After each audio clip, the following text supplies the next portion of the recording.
नमस्कार दोस्तों, स्वागत है ऐसा पढ़ते के इस एपिसोड में। मैं हूं आपके साथ जितेंद्र कुमार।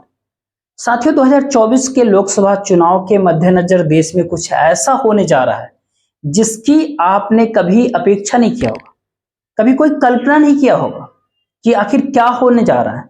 पिछले करीब 2 महीनों के आसपास 3-4 बार या फिर उससे अधिक बार राहुल गांधी के एक स्टेटमेंट बार बार आ रहा है कि जिन्होंने भी संविधान की शपथ लेकर, जी हाँ, जिन्होंने संविधान की शपथ लेकर उसे उठाकर बाहर फेंक दिया, उनको ऐसी सजा मिलेगी कि आने वाली नस्लें याद रखेगी।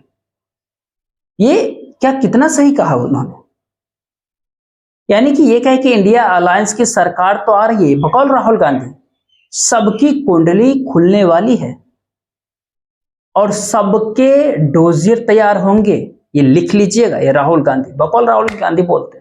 कोई नहीं बचेगा। इंडिया की सरकार आएगी तो वो सारे जांच एजेंसी जो इंडिया के भीतर मोदी के इशारे पे नाच रहे हैं, अब वो गुजरात कैडर के लोग जो मोदी और शाह के इशारे पे जो नाच रहे हैं, जिन्होंने पूरी दिल्ली के भीतर कोहराम मचा करके रखा हुआ है, और जो बाकी आईएएस, आईपीएस, आईएफएस, आईआरएस के लॉबी को टेरराइज किया है, वह गुजरात लॉबी के भीतर जो मोदी शाह की जो लॉबी है, उन सबके पेच को टाइट किया जाएगा। कोई नहीं बचेगा। इंडिया की सरकार आने के बाद कोई नहीं बचेगा। अडानी अंबानी के उनके भी पेच को टाइट किए जाएंगे, क्योंकि अंबानी के चैनल अभी भी दिन रात जो नफरत का चाशनी घोल करके पिला रही है, तो ध्यान रहे कि तैयार रहे। अंबानी भी खुद को लगता होगा कि उनके ऊपर गाज नहीं गिरेगी तो 101% गिरेगी, हर किसी पे गिरेगी। उनकी भी सारी जानकारियां कलेक्ट की जाएगी, उनके भी काले कारनामे बाहर होंगे जिस ढंग से वो काम कर रहा है। और अडानी के खिलाफ तो वैसे भी राहुल गांधी बोलते रहे हैं।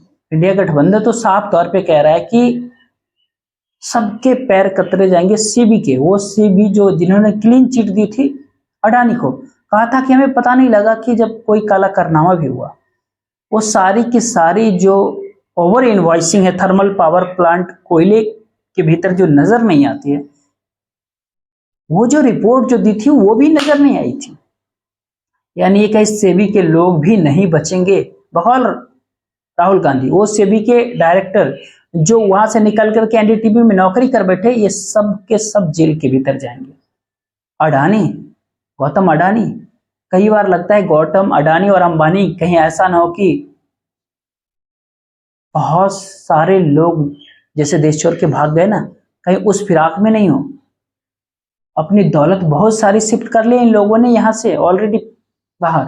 और उसके अलावा वो सब ईडी के अधिकारी, सीबीआई के अधिकारी, इलेक्शन कमीशन, आईटी, सेबी, कोई भी नहीं बचेगा। इंडिया की सरकार आई तो बकौल राहुल गांधी कह रहे हैं कि सबकी डोजियर्स तैयार होंगे और सबकी पोल पट्टी खुलेगी और सबकी कुंडली खुलेगी। उनके खिलाफ इंक्वायरी करके, जांच करके उन्हें जेल जाने का नंबर उनका नजदीक आ रहा है। और ये बात कांग्रेस के नेता कई बार कहा कि किसी को भी बख्शा नहीं जाएगा।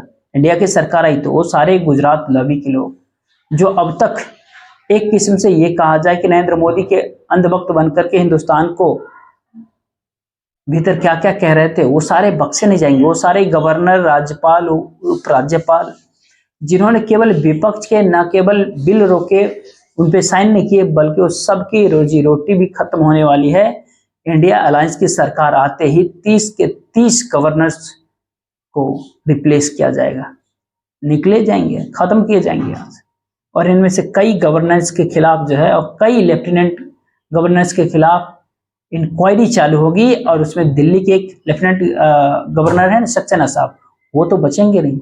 उसके अलावा कई सारे लोग हैं जो नरेंद्र मोदी के काफी क्लोज हैं, जिन्होंने बहुत बड़े नरेंद्र मोदी के साथ मिलकर के षड्यंत्रों को उसमें आयाम दिए हैं। उसमें महाराष्ट्र के सबसे पहले गवर्नर थे भगत सिंह कोश्यारी, वो भी शामिल। पूरे लाइन लगी हुई है भगत सिंह कोश्यारी जैसे लोगों की हर जगह। इन सबको भी हिसाब देना पड़ेगा इंडिया की सरकार आते ही। वो भी नहीं बचेंगे, क्योंकि गवर्नर नहीं रहेंगे ना। जब गवर्नर नहीं रहेंगे तो सारी इंक्वायरीज होंगी, वो भी इंक्वायरी होगी कि किस ढंग से राम माधव ने गवर्नर सत्यपाल मलिक कश्मीर के पास जाकर के अंबानी को सपोर्ट करने वाली फाइल साइन करवाने की कोशिश की थी। कोई भी नहीं बचेगा, बुक उनके भी खुलेगी। इस बार राहुल गांधी ने सोच लिया है कि अब किनकी कुंडली खोली जाएगी। अनिल अंबानी की कुंडली भी खुलेगी जो राफेल के साथ जुड़ी हुई थी, और वो भी बच नहीं पाएंगे। इसके साथ ही पेगासस और राफेल के बाकी जो सारे के सारे काले कारनामे हैं उसकी भी कुंडली खुलेगी। पीएम केयर फंड्स की कुंडली खुलेगी, नोटबंदी की कुंडली खुलेगी, और कहीं ना कहीं इस बात का लोगों का एहसास हो जाना चाहिए कि इस बार इंडिया अलायंस, इंडिया गठबंधन बख्शेगा नहीं।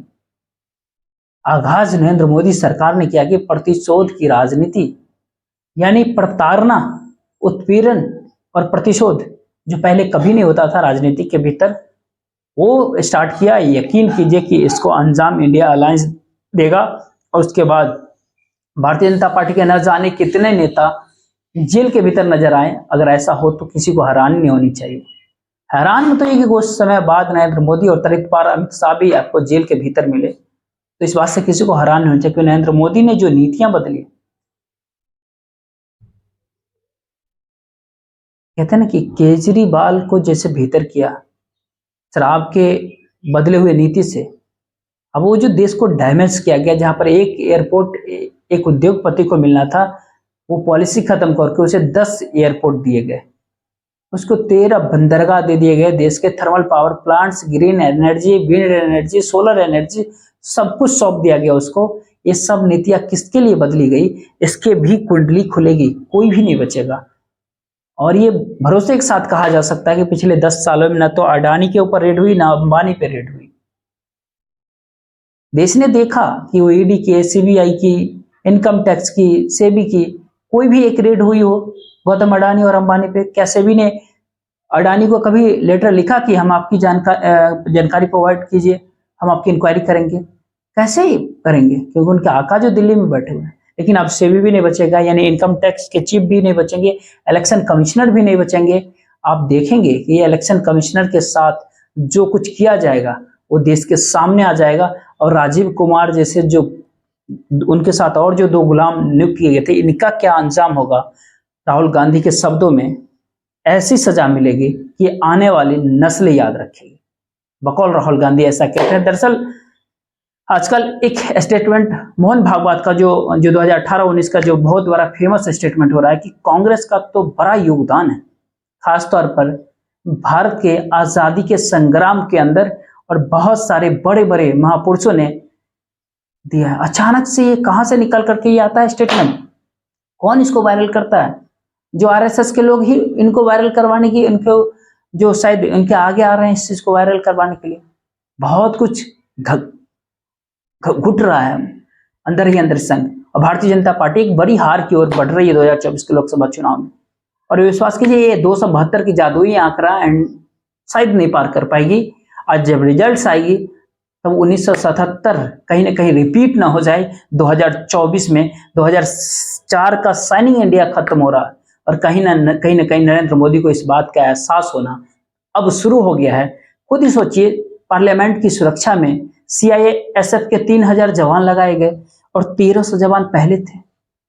मुंबई के भीतर देखिए, जहां पर मुस्लिम शिवसेना को वोट नहीं देते थे, जो कट्टर हिंदुत्व वाले थे बाला साहब के उद्धव ठाकरे, लेकिन अचानक से पूरे मुंबई के भीतर मुसलमान निकल करके बाहर आ रहे थे। देखो मैंने वोट किया, उद्धव ठाकरे की मसाल पे मैंने वोट किया है।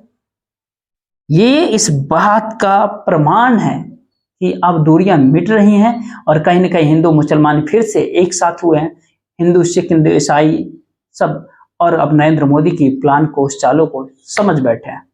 लेकिन इंडिया अलायंस इन सब की कुंडली खोलने जा रहा है, कोई नहीं बचेगा। ये बकौल राहुल गांधी ऐसा कहते हैं। ना अडानी, ना अंबानी, न ईडी, न सीबीआई, न ईसी, न सेबी, न आईटी, बड़े बड़े जो है ना हैंड्स है ना बीजेपी के, सबकी खाता खुलेगी। कितनी की नौकरी जाएगी आप अभी विश्वास नहीं करेंगे, लेकिन जाएगी, सबकी जाएगी। और लेटरल एंट्री के द्वारा जो मोदी जो ब्यूरोक्रेट्स को अंदर घुसाई थी, वो भी नहीं बचेंगे। 10-10 बार एक्सटेंशन देने वाले आईएएस अफसर वो भी नहीं बचेंगे, उनकी भी जांच होगी और उन्हें भी जेल जाना पड़ेगा।